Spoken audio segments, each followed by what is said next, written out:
All right, y'all.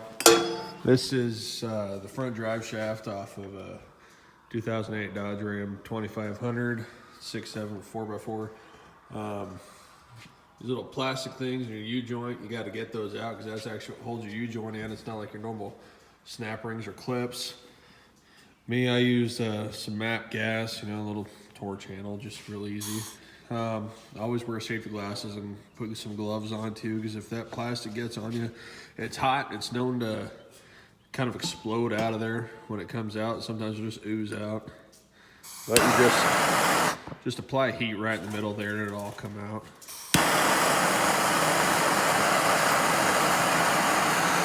May take a minute or two.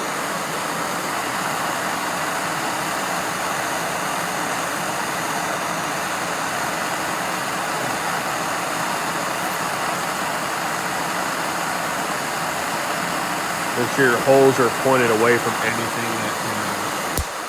See, there goes one. Okay, cause damage and hot plastic that's on